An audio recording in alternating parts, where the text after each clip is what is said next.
3절부터 8절까지 받을겠습니다.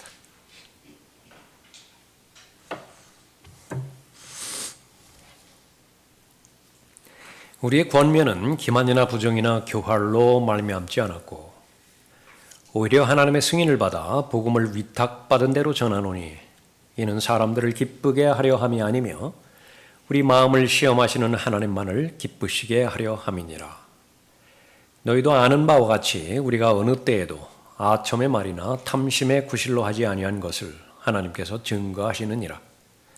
우리가 그리스도의 사도들로서 능히 짐을 지울 수 있었지만 너희에게서나 혹 다른 사람에게서도 사람의 영광은 구하지 아니하였으며 오히려 너희 가운데서 마치 유모가 자기의 친자녀들을 소중히 여김과 같이 온화하였느니라. 자, 영향력 있는 그리스도인의 자기 점검이라고 하는 제목으로 말씀드리겠습니다. 하나님의 자녀로 거듭난 하나님의 자녀들, 믿음의 과정과 여정을 통과해서 모두가 다 성숙함에 이르게 되어지죠. 모두가 다 다른 사람을 돕고 다른 사람을 돌보고 열매 맺는 삶을 살아야 되는데 그것은 지도자입니다. 인도자이죠. 처음에는 누군가를 따라가기 시작하다가 이제는 동행하기 시작하고요.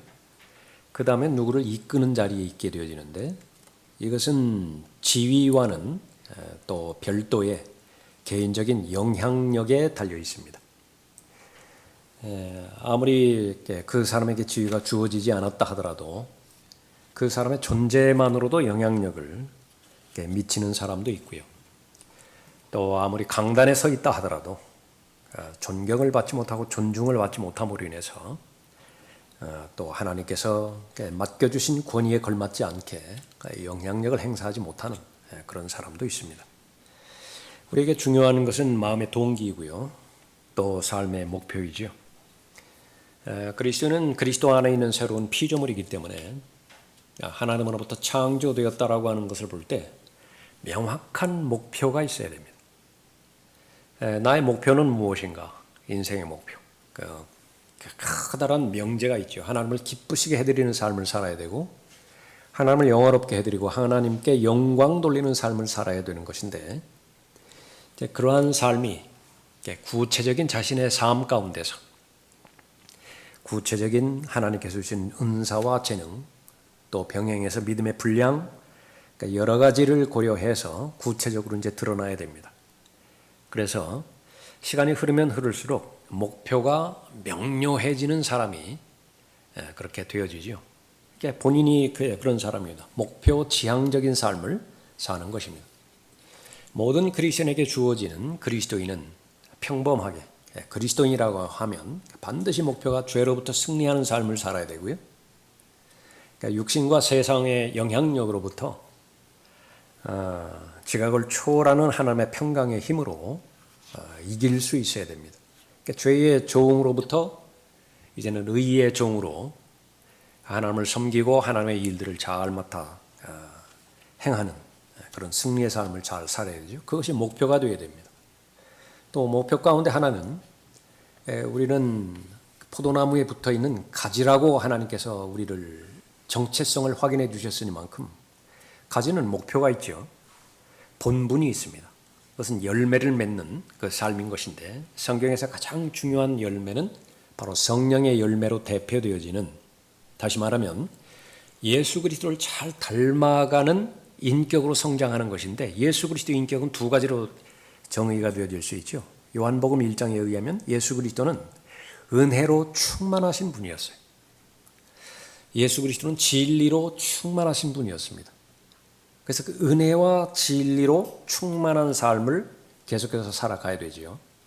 에베소서 4장에서는 그것은 사랑 안에서 진리를 말하는 사람이라 그렇게 말하고 있습니다. 그 균형 잡힌 인격으로 잘 성장을 해야 되어지는 것입니다. 성령의 열매는 그리스도인의 인격을 말하죠.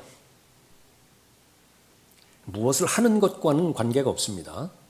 그 사람의 됨됨이를 말하는 거예요. 그래서 영적으로 성숙하고 영적으로 성장해나가는 그 과정을 말하는 것이고요. 동시에 그리스도인은 일을 하는 사람입니다. 들림받아 올라갈 그때까지, 그러니까 유일하게 이 지상에 남아있는 동안에만 할 수 있는 일이 있는데, 그것은 하나님의 일이기 때문에 그 모든 자원을 하나님께서 주셔야만 되죠. 그것이 은사입니다. 성령의 은사로 대표되어지는 재능들을 성령 하나님께서 주셨죠. 그것을 가지고 무엇을 해야 되는 것이냐? 그러면 일을 해야 돼요. 그래서 한편으로는 그리스도의 충만하심에 장성하는 분량에까지 이르러야 되고 성장해야 되고, 그 인격의 기반 위에서 마땅히 내가 해야 할 일들, 청직이면 청직으로서의 의무가 있죠. 군사는 군사로서 주어진 책무가 있을 거 아니겠습니까? 농부면 농부에게 마땅히 해야 할 그런 일들이 있죠. 여기에 게으르면 안 되는 것입니다. 그러니까 이런 부분들이 그리스도인의 목표로 되어지는 것인데, 여기에서 국한된 것이 아니라 이것은 이제 구체적으로 어느 지역에서 어떤 환경과 여건을 통해서 이러한 목표 지향적인 삶을 살아갈 것이냐. 여러분들의 거주지가 그 한 부분일 수 있고요. 여러분이 하고 있는 직업이라든지 지금 하고 있는 시간을 쓰고 있는 그런 영역이라든지 그런 모든 부분들이 직간접적으로 영향을 미칠 것입니다. 그러니까 목표가 시간이 지나면 지날수록 더 선명해집니다. 명료해져요. 그래서 다른 사람이 아닌 나만이 서 있는 위치가 있고 또 나만이 줄 수 있는 영향력이 있습니다. 그러니까 그것이 나의 목표가 되어질 때 그 사람은 성장하는 사람이다. 다시 말하면 다른 사람에게 영향력을 미치는 사람이라 그렇게 볼 수 있습니다. 목표가 있다는 것은 내가 어느 방향을 향해서 나아가고 있는 것인지 아는 사람이고요. 그 방향이 틀린 방향인지 옳은 방향인지를 스스로 점검할 수 있는 자기 점검 능력을 가지고 있는 사람을 말하는 것입니다. 모두가 다 영향력이 있는 그리스도인이 되어야 됩니다. 자, 그리스도인이 해야 되는 일들 여러 가지 다양한 그림으로 보여주셨는데 공통점이 있다라고 한다면 모두가 다 사람과 관련된 일이라고 하는 것이에요. 구령부터 시작하여도 그렇죠. 사람을 상대로 하는 일이지 않습니까? 어떤 사람에게 영향력을 준다 하더라도 무슨 어떤 사건이라든지 어떤 물건에 영향력을 준다라고 우리 말을 하지 않아요. 하나님에 대한 믿음, 하나님과의 관계 속에서 형성된 믿음인데 그 믿음을 근거로 해서 사람들이 이제 다루어 나가야 되는 것이죠. 그 가운데서 바로 영향력 있는 그리스도인, 어떤 그리스도인이 되어야 되는 것이냐. 그 사람에게 친화력이 있어야 됩니다. 감화력이 있어야 돼요. 그래서 아무리 준엄한 책망의 소리를 듣는다 하더라도 저 사람의 동기가 의심되지 않아요. 그래서 내가 구원받기를 원하는 마음에서 저 말을 하는 것이고요. 내가 성장하기를 원하는 마음에서 저 메시지를 하는 것이죠. 그것이 성도 간의 교제와 관계 가운데서도 마찬가지인 것입니다. 그래서 모든 것이 사람 중심으로 이루어져 가는 것입니다. 그러면 사람 중심으로 이루어가지 않는 그런 일들이 있는 것이냐? 거의 대부분은 비즈니스 중심으로 이루어갑니다. 심지어 교회도 일 중심으로 돌아가는 교회로 됐다고 한다면요, 그건 죽은 교회예요. 한 사람에게 초점을 맞추고 집중해야 되고 그 한 사람의 성장을 위해서 다른 부수적인 일들이 필요한 것뿐이에요. 그런데 이것이 주객이 전도가 되어버렸다. 주객이 전도되어서 교회에 가장 급한 일이 무엇이냐면 건물 관리가 되어버렸다. 건물 유지가 되어버렸다. 교회에서 가장 중요한 일이 교회가 많은 행사들이 있는데 그 행사를 잘 운영하고 그 행사를 잘 마치는 데 있다. 그럼 어떻게 돼요? 사람이 수단이 되어버린다. 그것은 사람 중심적인 교회가 아닌 것입니다. 오늘 본문 말씀을 통해서 얼마만큼 많은 일을 했던 하나님의 사람 바울이 사람 중심적인 사역을 펼쳤고 거기에는 친화력과 또 아버지의 마음과 어머니의 마음을 가지고 있었는지 그것을 확인해 볼 수 있는 것이죠. 우리도 그렇게 되어야 되는 것입니다. 사람의 능력이라고 하는 것은 사람을 대하는 능력입니다. 그 결과는 하나님께서 원하시는 방향대로 인도되어지겠죠. 그러면 그 사람의 다양한 방법을 통해서 결국은 하나님께서 원하시는 사람으로 이끈다라고 한다면, 이끌 수 있다라고 한다면 그 사람은 능력 있는 사람이에요. 사람을 어떻게 대할 수 있느냐라고 하는 것이죠. 그 전체를 판가름하는 것이 영향력이라 그렇게 볼 수 있습니다. 그것은 같은 말로 그 사람의 인격이라 그렇게 볼 수 있어요. 그래서 사람에서 나오는 그 은혜, 능력, 또 그 결과, 그것은 하나님의 사람이기 때문에 하나님으로부터 똑같은 패턴을 받아 배우는 것입니다. 하나님의 성품, 하나님의 속성, 그것이 계시된 하나님의 말씀을 통해서 우리가 잘 배우면 배울수록 더욱더 하나님 사랑하게 되죠. 그것을 더 많이 배우면 배울수록 더 순종하고 싶죠.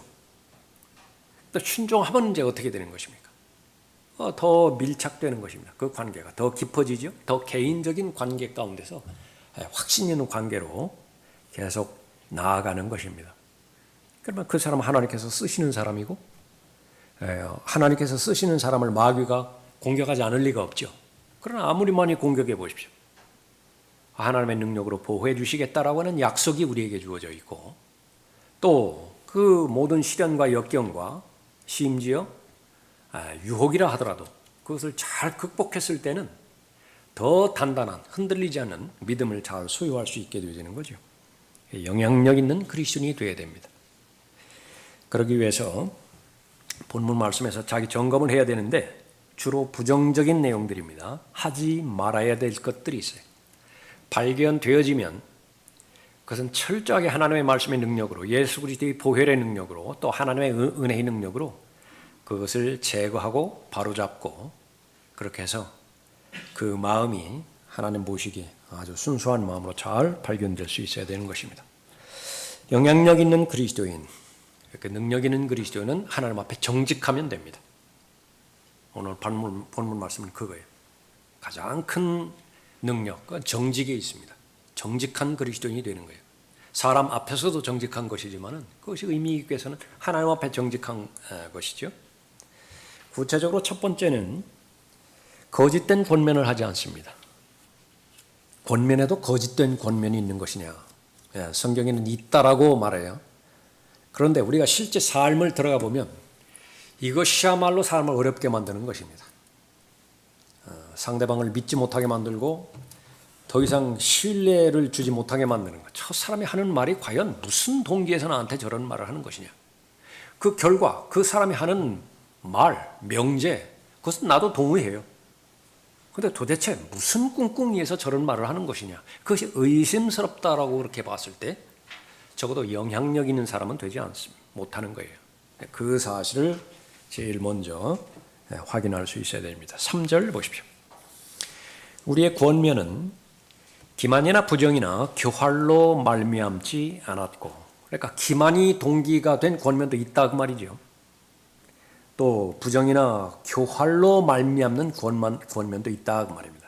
그것은 다른 말로 하면 위선적인 삶이고요, 거짓말이에요. 분명하게 형태는 진리를 말하는 것인데 그것은 거짓말이라. 그래서 내가 영향력 있는 그리스도인이 되기 위해서는 제일 먼저 거짓말에 관련돼서 정직하게 나를 판단해야 돼요. 계속해서 우리가 강조한 것은 분명하고 명쾌한 교제, 그것을 방해하는 것은 이중언어라고 그랬죠. 특히 이중어를 쓰는 사람은 고맥락 문화권에 있는 사람입니다. 문화를 둘로 나눴을 때 저맥락 문화가 있고 고맥락 문화가 있는 것인데요. 이 동양 같은 경우에는 아주 복잡해요. 예를 들어서 유럽이라든지 미국 사람들 앞에서 뭐 이렇게 권면을 말할 때 됐습니다, 괜찮습니다. 그래서 그것을 안 하잖아요. 근데 나중에 뒷살이 한다. 그 교제 끊어버려요.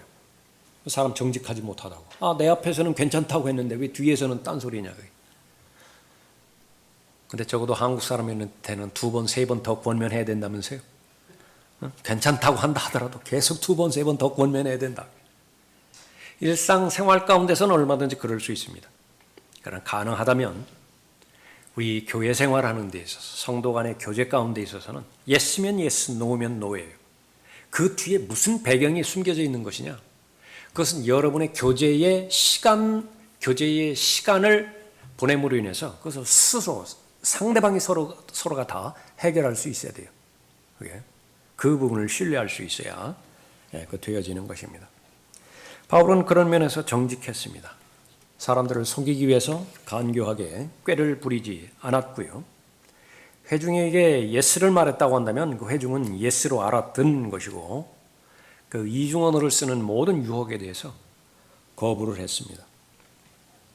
우직하게 보일 수도 있습니다.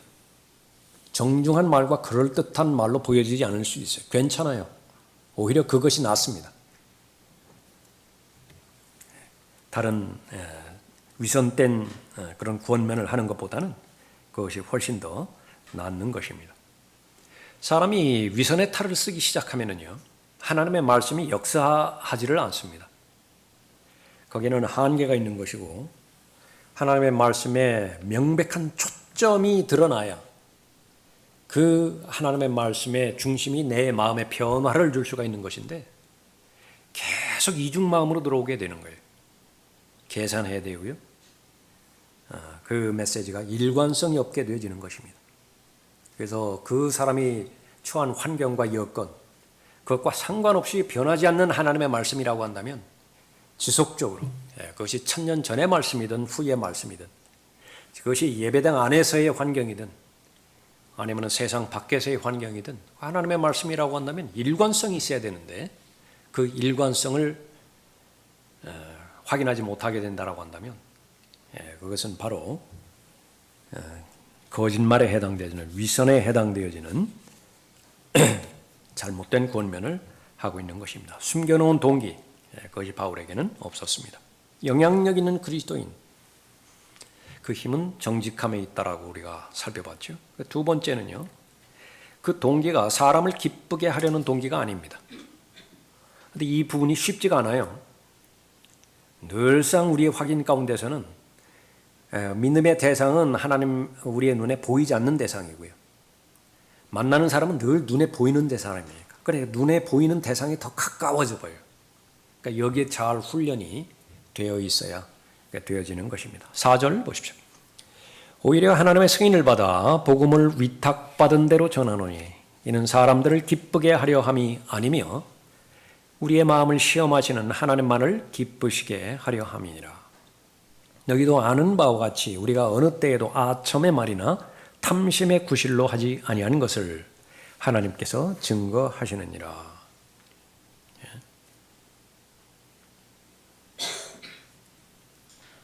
사람을 기쁘게 하는 것이 그러면 잘못된 것이냐? 절대로 그렇지 않습니다. 우리 강박관념에 빠지면 안 돼요. 정중한 말과 그럴듯한 언변, 될 수 있으면 친절한 말을 해야 되고요. 될 수 있으면 예의 바르게 접근해야 되고 될 수 있으면 결례를 하지 말아야 됩니다. 그건 분명한 사실이에요. 그러나 두 동기가 충돌되었을 때에 그 동기를 지금 말하고 있는 것입니다. 갈라디아서 1장 10절에서 사람을 기쁘게 하려는 것에 대해서 언급하고 있죠. 내가 이제 사람들에게 호감을 사랴? 아니면 하나님께 사랴? 아니면 내가 사람들을 기쁘게 하려고 하겠느냐? 내가 아직도 사람들을 기쁘게 하려고 한다면 나는 그리스도의 종이 아니니라. 그러나 정직한 그 상태에서 사람을 대했을 때 사람을 얼마든지 기쁘게 할 수 있죠. 그런 사람이 많아져야 돼요. 그런데 문제는 본문에 나와 있는 것처럼 4절, 5절에 나와 있는 것처럼 대표적으로 그것이 아첨이 거기에 깔려 있다. 그 관계 가운데 탐심이 깔려 있다.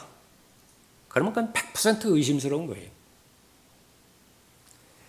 우선 바울은 아첨의 말을 하지 않았다 그렇게 말하고 있죠. 아첨하지 않았다라고 하는 것은 칭찬하지 않았다 그 말이 아니에요.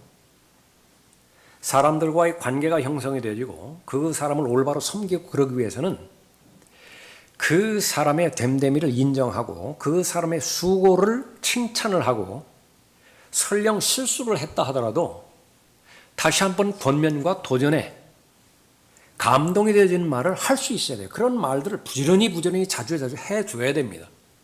근데 거기에 인색하면은요, 그런 말을 잘 못해요. 그냥 실수한 것은 막 하나도 놓치지 않고 거기서 막 지적하고 막 드립하는데, 그냥 정상적으로 한 일이라든지 더 나아가서 기대치보다 더 잘한 일이라든지 너무 칭찬에 인색하다, 그러면 또 좌절하게 만드는 것입니다. 그것도 좋지 않아요. 그런 면에서도 우리는 훈련을 잘 받아야 되어지는 것입니다. 문제는 나에게 유익이 되는 일을 위해서 사실이 아닌 것을 사실로 인정하게 만드는 것, 그것이 아첨이에요. 그래서 동기가 되는 것은 추구하는 이익이 가장 목표가 되어지는 것입니다. 그래서 객관적으로 평가하는 그 기준을 넘어서서 사람들을 기쁘게 하는 것이 우선 목표가 되어버렸어요. 목적은 뭐예요? 소기의 목적을 달성하고자 하는 것입니다. 다른 사람을 칭찬하면 그 사람이 힘을 얻고 지금 하던 일들을 더 잘하겠죠? 그것이 결과가 아니에요. 나에게 숨겨진 동기가 있다. 숨겨진 목표가 있습니다. 그 소기의 목적을 달성하는 것입니다. 근데 그 사람 속이는 거예요. 그것이 바로 아첨이다. 얼마든지 설교도요, 아첨의 형태를 통해서 전달될 수 있고, 소위 상담이라든지 권면이라든지 이 부분들도 그렇게 잘못된 동기에서 들어갈 수 있습니다. 또 하나는 탐심이에요. 절대로 자신의 양심을 놓고 말할 때 바울은 탐심이 동기가 되어서 관계를 형성하지 않았다. 탐심이 동기가 되어서 너희를 대한 적이 없다. 그렇게 언급하고 있는 것입니다. 너희는 서로 친절하고 다정다감하며 서로 용서하되 하나님께서 그리스도를 위하여 너희를 용서하시는 것 같이야. 여러분이 잘 알고 계시는 에베소서 4장 32절 말씀이죠. 거의 모든 일에 있어서는 서로 친절하고 다정다감한 사람으로 발견이 돼야 됩니다. 그래서 거칠고 무슨 말을 해도 그 막 마음에 이렇게 콱 이렇게 와닿는 부분들이 가끔씩 생기고, 그냥 별로 좋지 않아요. 그 사람이 무슨 말을 하든지 간에 그냥 푸근한 것입니다. 평온한 것이에요. 말에 훈련이 된 사람이고, 그 말은 그 사람의 마음의 동기, 그 마음에 형성된 마음에서 표현된 그런 부분이기 때문에 신뢰의 대상이 되는 거예요. 많은 말을 할 필요는 없겠죠. 그러나 한마디를 한다 하더라도 그것이 온화한 말이고 친절한 말이고 다정다감한 말이에요. 전제가 되어지는 것은 무엇입니까? 그 사람이 복음의 사람이라는 거예요. 그 사람이 진리의 사람이에요. 늘 복음에 합당한 삶을 추구하는 목표가 명확한 사람이고, 설령 실수한다 하더라도 즉시 자백하고 즉시 돌이키고, 또 그것이 사람과의 관계 가운데서 드러난 발견이라고 한다면 사과해야 되죠. 지난주에 살펴봤습니까? 아버지가 자식들에게 사과하는데 인색하다고요. 존경받는데 한계가 있습니다. 아버지라고 실수 안 하나요? 아버지라고 잘못을 범하지 않나요? 그러면 자식은 어리다고 해서 그거 모르나요? 그것을 그냥 넘어가 보면요, 꽤 억울하다고요. 자녀 입장에서는. 항거하고 싶은데 물리적인 힘을 동원해서도 아버지 이기지 못해요, 지금. 그러면 언제 그거 항거하는 것이냐? 거기서 시작된 것이 이제 사춘기입니다. 반항한다, 코로나는 존재한다. 그 시기가 있다고요. 그러니까 영적인 사춘기도 마찬가지입니다. 진리의 말씀을 계속해서 알아가려고 할 때 마귀가 극심하게 흔들어 놓은 때가 있거든요. 그 고비를 잘 넘기면 이제 원숙한 믿음과 원숙한 인격으로 잘 성장하는 것인데, 요인이 어디에 있는 것이냐? 먼저 믿은 사람들이라, 강단에 서 있는 사람들, 영향력을 행사하기 위해서 주님으로부터 권위를 부여받은 사람들, 이 사람들이 그 마음에 동기를 잘못 설정했을 때에 그것이 의도하지는 않았다 하더라도 잘못된 결과를 초래한다라고 하는 것입니다. 그래서 늘 부지런해야 되는 것은 무엇이냐면 자기 점검이에요. 늘 자기를 부지런히 점검해야 되는 것입니다. 그래서 복음과 관련되어 있고 진리와 관련되어 있을 때에 정상적인 그리스도인의 삶은 어떤 것이냐? 그것은 그 사람은 사람을 막연하게 사람을 기쁘게 하는 것과는 다른 것입니다. 우리는 신비를 맡은 청직이라고 우리의 그 정체성을 말씀해 주셨죠. 그 신비는 복음입니다. 진리지요. 복음과 진리를 우리에게 맡겨주셨어요. 맡겨주신 분은 바로 주인입니다. 청직의 의미는 그 맡기신 주인을 기쁘시게 해드리는 것이죠. 그런데 하나님을 기쁘시게 하는 일과는 무관하게 사람들로부터 인기를 얻을 목적으로, 자기 사람을 만들 목적으로, 아니면 자기를 따르게 하는 인기주의에 영합하게 하기 위해서 그런 다양한 다른 동기들 때문에 바로 아첨이나 탐심의 노예가 되어버렸다. 가능하다 그 말이에요. 그러니까 절대로 그런 사람이 되지 말라. 하나님의 말씀을 기준으로 해서 성령 하나님을 조명해서 그것을 확인하라 그렇게 말하고 있습니다.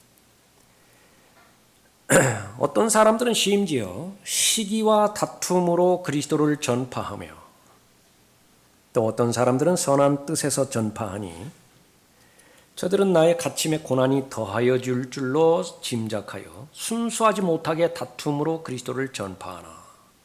빌립보서 1장 15절 말씀이죠. 그러니까 이것도 역시 마찬가지라. 그리스도의 심판석에서 점검해야 되는 것은 동기 하나입니다. 겉에 볼 때는 똑같아요. 겉모습은 똑같다고요. 왜 그렇죠? 그럴듯하게 집이 1층 올라가잖아요. 그럴듯하게 2층 올라가잖아요. 3층 올라가잖아요. 이 건물에 비가 내리치지 않는 한, 홍수가 몰아치지 않는 한, 비바람이 불어닥치지 않는 한 아무런 차이가 없어요. 언제 차이가 있는 것이냐? 마찬가지예요. 홍수가 들이쳤을 때에 그 차이가 발견이 되어지는 것인데 그것이 금과 은과 보석이냐, 나무나 짚이나 그루터기냐, 그것을 판가름하는 것이죠. 그러니까 이것은 시간이 지나면 지날수록요 더 어려운 문제예요.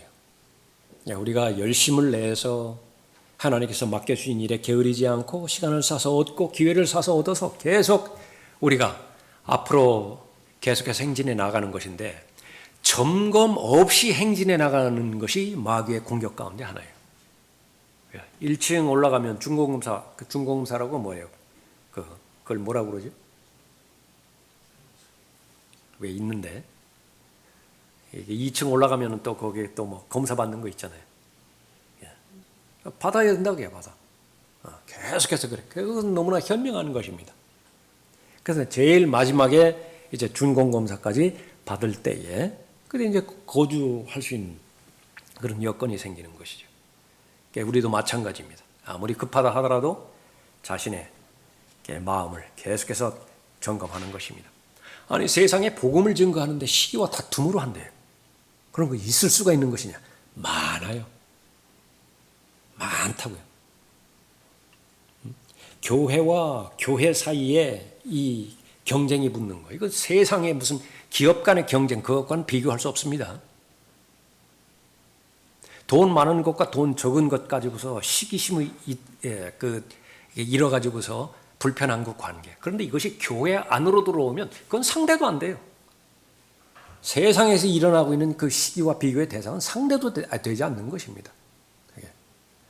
여기에서 희생되면 상대방은 마귀이고 나는 천사예요. 그렇게 돼버리는 것이 바로 영적인 일이라. 올바른 성경을 전한다라고 하는데 그 동기를 살펴봤을 때는 시기예요. 두 개밖에 안 되는 거예요. 또 하나는 돈이에요.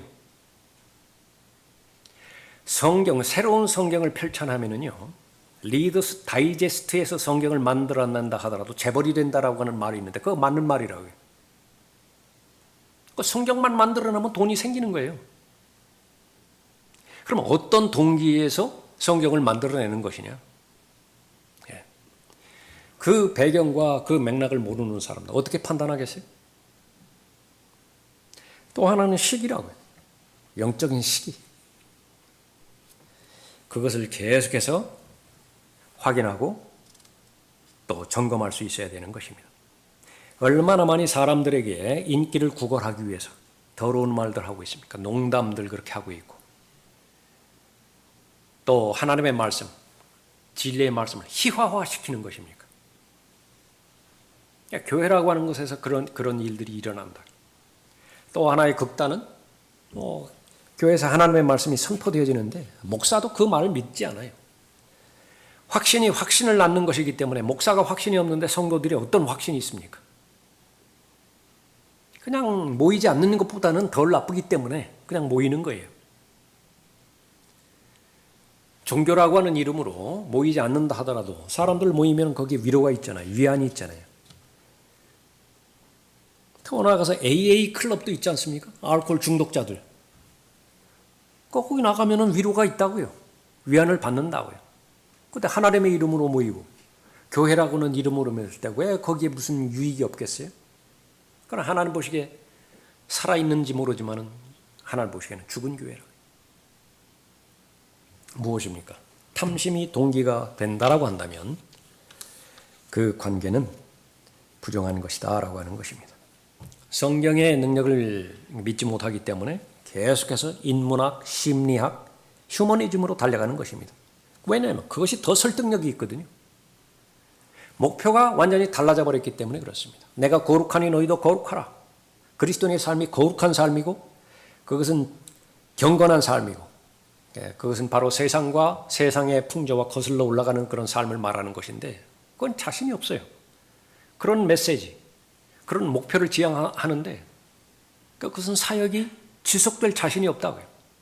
또 그런 설교도 좋아하지도 않고 그러니까 그 수준을 내릴 만큼 내려서 계속해서 살펴본 것처럼 바로 이생뿐이라고 하는 전제하에서 계속해서 평안한 삶과 안락한 삶, 문제 없는 삶, 번영과 성공, 그런 삶에 일관된 그런 그 부분으로 나아간다. 인문학만큼 좋은 주제가 없어요. 거기에 심리학만큼 설득력 있는 부분이 없어요. 그러니까 주객이 전도가 돼버렸다. 심리학이 목적이 돼버리고 성경은 보조수단이 돼버리는 거예요. 그런데 그런 설교나 그런 가르침, 그런 책들, 그것이 너무나 좋다고요. 그러나 타협하지 않습니다. 하나님의 사람 바울은 절대로 그런 것에 타협하지 않습니다. 주님을 기쁘시게 해드리는 것을 희생하고 사람들을 기쁘게 하는 호감을 살 것이냐? 어린 반푼 업체 없는 소리다. 진실을 희생하면서 진리를 희생하면서 거짓된 권면으로 사람들을 자기 사람으로 만들 것이냐? 그런 타협은 통하지 않는다. 왜 그렇죠? 사람의 목표가 아니라 하나님의 목표이기 때문에 그래요. 믿음의 창시자요 완성자이신 예수 그리스도를 믿음의 본질로 보기 때문에 그런 것입니다. 탐심, 요한일서 2장에서 명확하게 세 부분으로 나누어지죠. 하나는 쾌락이고요. 탐심이 분출될 수 있는 분출구가 세 가지가 있는데 하나는 쾌락이에요. 육신의 정욕이다. 또 하나는 돈이고요. 안목의 정욕입니다. 그 다음은 세상의 인기이죠.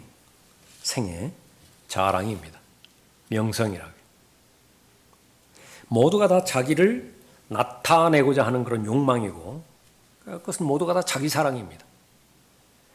그러나 알아야 될 것은 무엇이냐 그러면 그런 하나님을 배제시킨 아무리 아름다운 그 말로 포장을 해서 그 목적을 실현한다 하더라도 거기는 어떠한 만족도 없다라고 하는 사실입니다. 계속해서 이루면은 또 가중치가 내려가기 때문에 또 더 많은 것을 요구하고 더 깊은 것을 요구하고 그것이 바로 중독의 공통적인 그런 속성 아니겠습니까? 그것은 많은 것을 얻을지 모르지만 실제로요. 돈을 많이 얻고 그 다음에 쾌락을 많이 누리고 그럴지 모르지만 하나님께서 진정으로 여기시는 참된 영향력, 절제력이 없어져요. 그 사람은. 절제를 찾아볼 것이 없는 것입니다. 얼마나 힘듭니까? 절제가 없으면. 그냥 감정대로 살아가야 되니까요. 충동되어지는 대로 반응해야 되니까 얼마나 힘들어요. 본인만 힘든 것이 아니라 주변까지도 그렇게 힘들게 만드는 거죠. 그리스도인, 반드시 영향력 있는 그리스도인으로 성장해야 됩니다. 그것이 바로 그리스도인의 목표가 되어야 되죠. 그 사람의 특징은 정직한 그리스도인입니다. 하나님에 대해서 정직하고 사람에 대해서 정직하고, 마지막 세 번째로 하나님의 영광을 구하고자 하는 목표가 있어야 됩니다. 하나님의 영광. 그것은 사람의 영광과 관련이 됐죠. 그래서 목표가 선명해요. 목표가 무엇이냐? 사람의 영광을 구하지 않는 것입니다. 6절 보십시오. 우리가 그리스도의 사도들로서 능히 짐을 지울 수 있었지만 너희에게서나 혹 다른 사람에게서도 사람의 영광은 구하지 아니하였으며.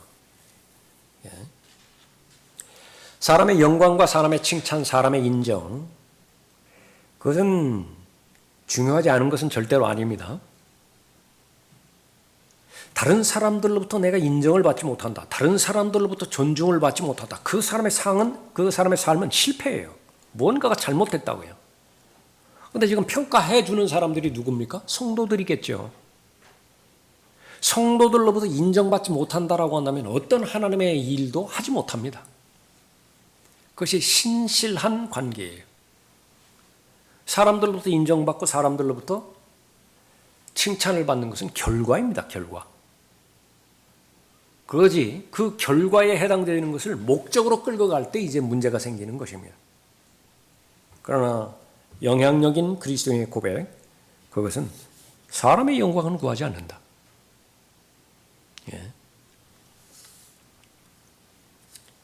사도의 직분보다 더 권위 있었던 직분은 없었습니다. 이 성경 당시에 사도의 권위보다 더 영향력 있는 직분도 없었어요. 근데 바울은 사도였습니다. 하나님께 주신 권위이고 그 권위를 사용함으로 인해서 하나님의 일을 진행해 나갔지만은 자신 있게 정직하게 말할 수 있는 것은 자신을 위해 그 권위를 사용한 적이 없습니다. 다시 말하면 자신의 유익이라든지 자신의 명성이라든지 그런 동기를 위해서 그 권위를 요구하지 않았어요. 나한테 목사님이라고 부르세요. 나하고 대할 때 그것은 자신의 감정을 좀 자제하고 나한테 오세요. 내가 의당 받아야 되는 권리, 이것은 모르는 것 같은데 이거 알려드릴 테니까 다음부터는 이것을 참조하세요. 그러니까 그런 말 하지 않았다고 말이에요. 권위에 대해서 우리가 분명하게 잘 살펴봐야 되는 것이죠. 권위가 없으면 아무 일도 하지 못합니다. 권위의 목적은 사람을 세우려고 하는 것이에요. 성경에서 말하는 것은. 제일 알기 쉽게 말하는 것은 아버지의 권위입니다. 아버지는 권위가 없으면요 자녀를 양육할 방법이 없어요. 다 반항해버리고 요즘 뭐 이렇게 유하게 그렇게 키운다고 해서 다 친구 삼아 버린다고 해요. 그러면 무슨 영향력이 있겠어요? 그런데 그 권위는, 하나님께 주신 권위는 주장한다고 되는 것이냐? 특이하게 이게 세상의 권위하고 달라요.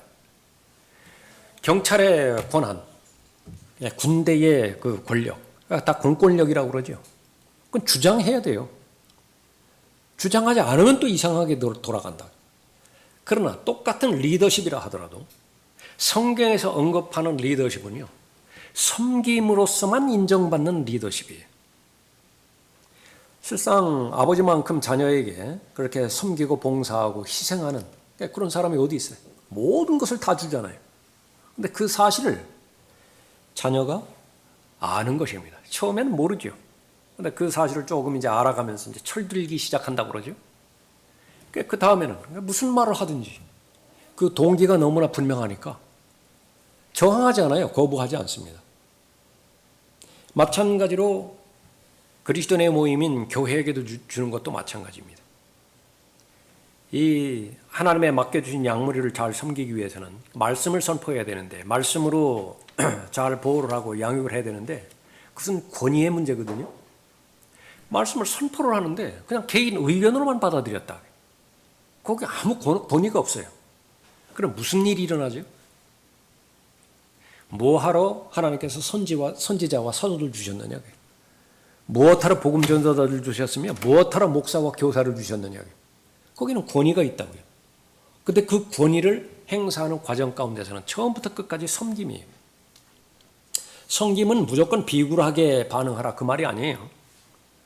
하나님 보시기에 청지기로서의 그 위치를 지키라 그 말입니다. 그러니까 가장 좋은 본을 보여주는 것이 바로 예수님입니다. 인자가 온 목적, 섬김을 받기 위해서 온 것이 아니라고 그랬죠. 섬기기 위해서 왔다라고 말씀하셨습니다. 그러면 그것을 어디에서 드러나는 것이냐 그러면 모든 사람을 섬긴 결과 그 모든 사람을 아버지 하나님께 잘 인도하는 거예요. 아버지 하나님께 잘 인도하기 위해서 자상하게 풀어서 설명해 주는 부분도 있고요.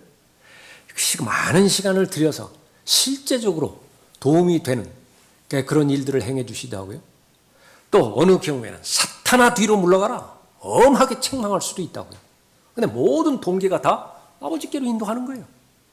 그래서 하나님 보시기에 모두가 다 신실한 하나님의 종들이라고 하는 평판을 받는 것입니다. 근데 여기 이제 문제가 사람의 영광을 이렇게 구한다. 자신이 높아져야 되거든요. 그런 방법은 두 가지입니다. 건설적인 방법 우리가 지금까지 알아봤고 또 하나의 방법은 지극히 율법적인 자세와 반응을 보이는 거예요. 그러니까 조금만 못하죠 사람을. 엄청나게 혼내고 정죄하고 그 사람의 인격이든 뭐든 깔아뭉개버린다. 그러면 그 결과는 어떻게 되는 것이냐. 그러니까 본인이 상대적으로 높아져 보여요. 그 사람은 절대적으로 못하는데 나는 혼내는 위치에 있잖아요.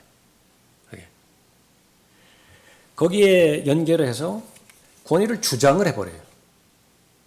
권위는 반드시 필요한 것이고 권위를 사수해야 됩니다. 그러니까 권위가 없으면 하나님의 일은 이루어지지 않은 것이니까요. 심지어 디모데전서에서 목사의 자격이라든지 집사의 자격을 논할 때도 외부 사람들로부터 비판받지 말라고 그랬죠. 그러니까 평판이 중요한 부분이라고요. 그런데 엉망으로 해놨어요. 그러다가 주 예수 그리스도를 믿으라. 그래야면 너와 내 집안이 구원을 받으리라. 속으로 말한다. 너나 믿으라고. 여기서 설교를 아주 아무리 그냥 유창하게 뭐 설교의 ABC 다 규격을 갖춰서 잘 전달을 한다. 회중 속으로 팔짱 찌고 당신이나 잘하셔. 어디에 문제가 있는 것이냐라고 하는 거예요. 그러니까 그 부분들을 파악하지 못하면 하나님께서 부여해 주신 그 좋은 기회들 그걸 다 상실해 버리게 되어지는 것입니다. 고린도 교회에 관련돼서 바울은 절대로 자신의 권위를 내세우지 않았습니다. 그러나 마땅히 받아야 되는 권리가 있었어요. 그러나 그건 거기에 요구할 가치가 대상이 되지 않았어요. 그래서 실컷 사역을 해놓고 그에 대한 필요는 영동한 다른 교회로부터 지원을 받습니다. 그런데 사도 바울의 그 부분은 단호해요. 그러나 내가 이런 것을 하나도 사용하지 아니하였으며 정당한 권리를 사용해야 됐음에도 불구하고 사용하지 않았다. 왜 그러는 것이냐? 그것을 악용이 되어지는 것을 죽기보다 싫어했기 때문에. 또 이런 일을 기록하는 것은 나에게 그렇게 해달라는 것이 아니니 누군가 나의 자랑함을 헛되게 하느니 차라리 죽는 것이 더 나으리라. 복음을 증거했습니다. 그 사람을 영접했어요. 조심하게 다루죠. 교회 나오라고.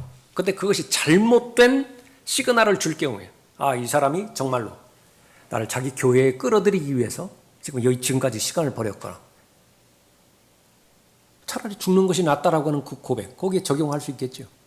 그러나 우리는 분명하게 구분을 합니다.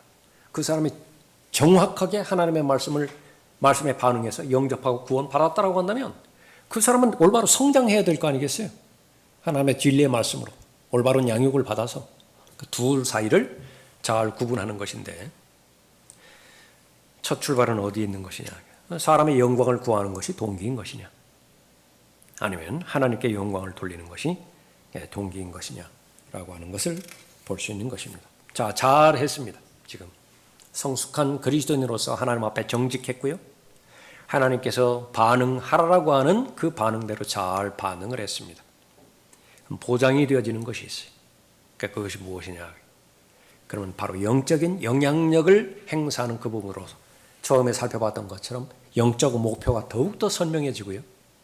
사람들과 관계 가운데서는 바로 친밀해지고 또 온화하고 또 명백하게 복음에 합당한 삶을 사는 그 관계 가운데서 서로가 증거를 갖게 되어지는 것입니다. 8절 보십시오. 7절 보십시오. 오히려 너희 가운데서 마치 유모가 자기의 친자녀들을 소중히 여김과 같이 온화하였느니라. 남자답게 강건해야 되는 영역이 반드시 있습니다. 그리고 세상에 대해서 또 육신에 대해서 아니면 거짓 교리에 대해서 내가 세워놓아야 되는 굵은 기준, 그건 반드시 있어야 돼요. 그 기준은요, 강하면 강할수록 더 안전해요.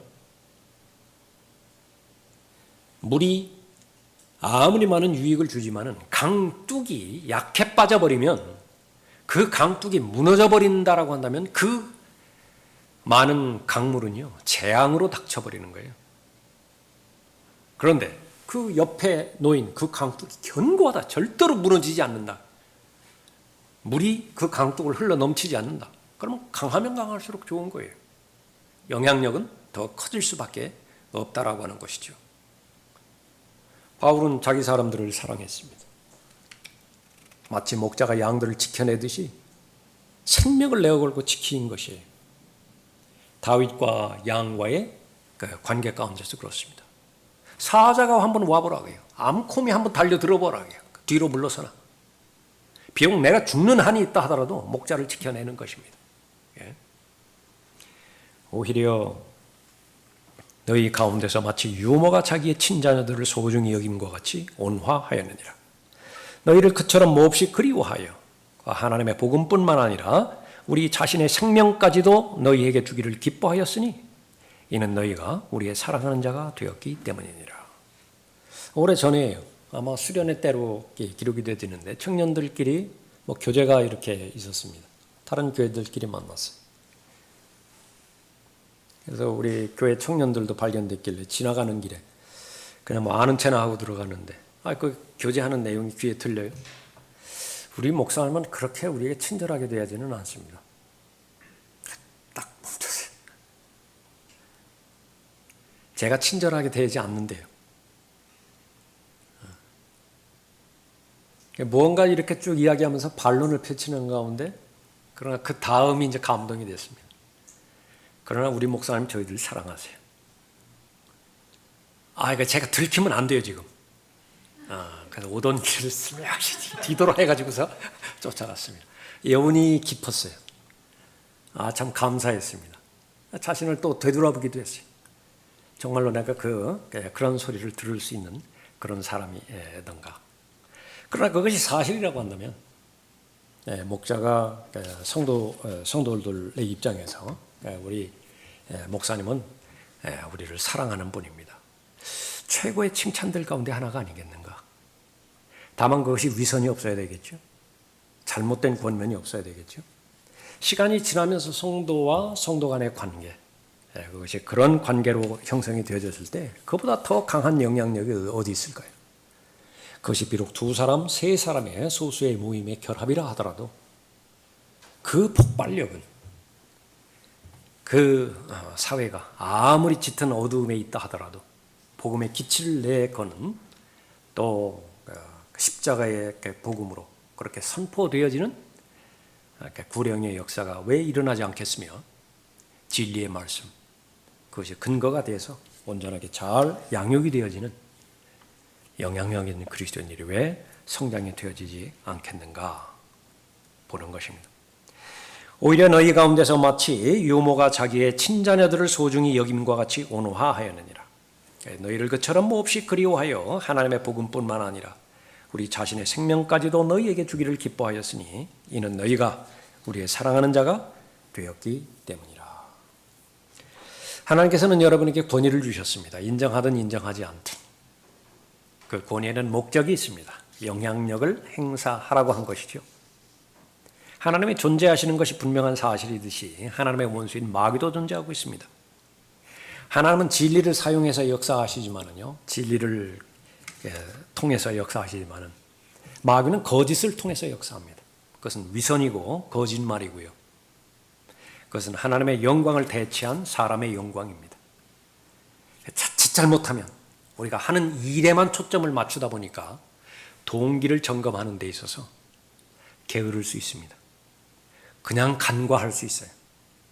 그러나 그것은 바로 영적인 영역을 알면 알수록 그보다 더 중요한 일은 없음을 우리가 잘 알고 있는 거죠. 우리가 하나님을 섬기되 진정한 사랑으로 섬기는 것만큼 부러운 일이 어디 있습니까? 하나님 앞에 내 마음을 반응하되 진정한 감사로 하나님 앞에 감사하며 매일매일마다 주님과 동행하는, 그것보다 더 부러운 것이 어디 있겠어요?